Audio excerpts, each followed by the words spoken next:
সংবাদ মাধ্যমৰ সন্মুখত গাঁও প্ৰধানৰ কাণ্ডত অতিষ্ঠ গাঁওবাসী অপহৰণৰ দাবীত ৰাজপথলৈ ওলাই আহিল কোলামুৱা গাঁৱৰ সহস্ৰাধিক পুৰুষ মহিলা ৰাজহ চক্ৰ বিষয়া আৰু জিলা আয়ুক্তৰ ওচৰত অভিযোগ দাখিল এজন গাঁও প্ৰধানৰ অপহৰণৰ দাবীত ৰাজপথলৈ ওলাই আহিবলগীয়া হৈছে গাঁৱৰ ৰাইজ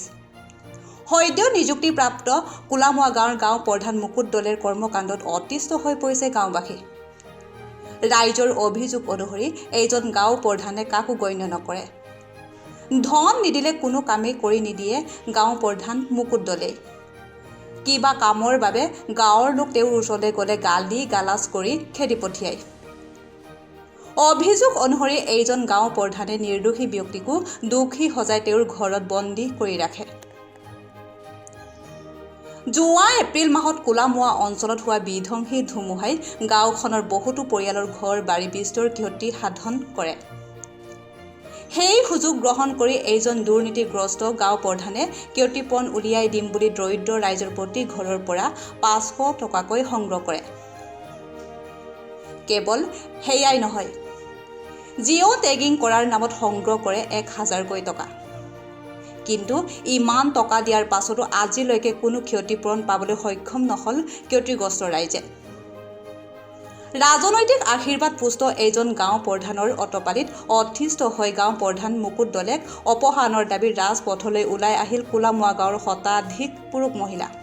তেওঁলোকে সমদল কৰি আহি তেওঁলোকৰ দাবী সম্বলিত অভিযোগ পত্ৰ চিচিবৰ গাঁৱৰ ৰাজহ চক্ৰ বিষয়াক আৰু ধেমাজি জিলাৰ আয়ুক্তক প্ৰদান কৰে ৰাইজৰ পৰা এই যে যোৱা এপ্ৰিল মাহৰ ধুমুহাত প্ৰতিজন ব্যক্তিৰ পৰা 500 টকাকৈ কালেকশ্যন কৰি ঘৰ ভাঙিলে টিং ভাঙিলে পইচা তাৰ পৰা অফিচৰ পৰা কিবা এটা কৰি দিম বুলি কয় সেইবোৰ পইচা কালেকশ্যন কৰি খায় এতিয়া কোনো পাত্তাই দিয়া নাই গতিকে এওঁক ডিচি অফিচত আৰু ডিচি অফিচলৈকে আমি এপ্লিকেশ্যন দিলোঁ গোটেই ৰাইজে আহিছে বহুত গাঁওবুঢ়াই আমাক বৰ ভাল হিচাপত আমাক তেনেকৈ বিচাৰ নকৰে গতিকেলৈ খালি তেওঁ পইচা ধান্দাত থাকে গতিকে মাতিলে ঘপককৈ আমাক তেনেকৈ নাহে আমাৰ সমাজলৈ মাটিটো লৈ থাকে পইচা নহ'লে কামেই নকৰে আমি ৰাইজে গোটেইখিনি আহিছোঁ তেওঁ কমপ্লেইন দিবৰ কাৰণে আহিছোঁ গাঁও প্ৰধানৰ বাবে ৰাইজে কমপ্লেইন দিব আহিলে আমাৰ কোলামুৱা 6 নং কোলামুৱা মিচিং কোলামুৱা বঙালী মই এই অভিযোগ প্ৰথম আগতো মই দিয়া হৈছিলে যোনদিনা প্ৰথম গাঁও প্ৰধানৰ মানে এপইণ্ট দিবৰ কাৰণে কিবা লৈছিলে এতিয়াও মই এই কথা মই কৈছিলোঁ ৰাইজক যে এইটো ৰাইজৰ যোগ্যতা নহয় যোনজন এতিয়া গাঁও প্ৰধান দিছে সেইজনৰ এতিয়া ৰাইজৰ যোগ্যতা নহয় তেওঁৰ পলিটিকেলি কিছুমান কথা লৈ যায় প্লাছ পলিটিকেল আৰু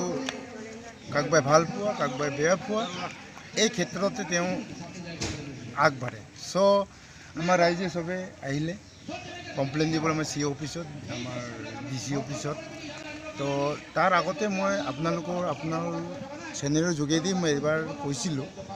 যে এই মুকুট দলে বুঢ়াজনে এই যোগ্যতা নহয় গাঁও প্ৰধানৰ বাবে আৰু তেওঁৰ বহুতো মেডিকেল অভিযোগো আছে আৰু মানুহটো অলপ কাণটো ক'লা তো ৰাইজে কিবা এটা ক'লে কিবা এটাই শুনে চ' মোৰ মতে এইটো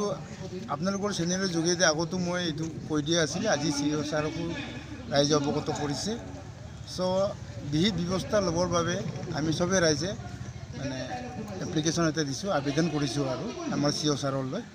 প্লাছ আমাৰ উপায়ুক্ত মহোদয়লৈ এটা আবেদন এটা আছে এই আবেদনটো দিছোঁ নহয় আমি বিচাৰিছোঁ কি এইজনক আমি চেঞ্জ কৰিব লাগে আমাৰ গাঁও প্ৰধানক এওঁৰ বদলি আমি বেলেগ ছাৰ ইহঁতে যাকে নিদিয়ক এওঁৰ বাহিৰে তো আমি সেইটো গ্ৰহণ কৰিম যে এদিন আহক কোলামুৱা গাঁও সভা এখন পাতি উপযুক্ত কেইটাক চবে ৰাইজে বিহিত ব্যৱস্থাৰ কিবা কৰি মানে চাই গাঁও সভাত যোনে কাক পচন্দ কৰে সেইমতেই দিয়ক বুলি আমি ভাবোঁ যোৱাবাৰো মই আবেদন কৰিছিলোঁ এইবাৰো এইটোৱে আবেদন CEO ছাৰৰ লগতো মেম'ৰ নাম দিয়া হৈছে আমাৰ উপায়ুক্তলৈ মেম'ৰ নাম এতিয়া দিয়া হ'ব